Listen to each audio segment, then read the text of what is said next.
Metsis on teise kategooria kaitsealune lind Eestis. Metsisele meeldib elada just rabaservades, männikutes, kuusikutes. Metsis sööb mustikaid. Sellepärast toimuvad siin metsise kukkede mängud ja metsis saab sigida. Seda kõike ohustavad lageraied.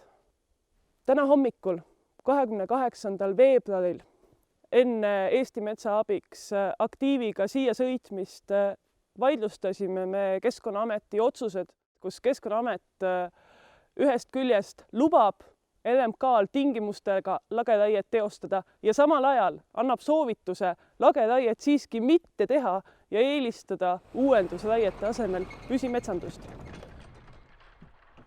Meil on praegu veel aega, et päästa neid metsasid, et hoida neid metsasid metsisele.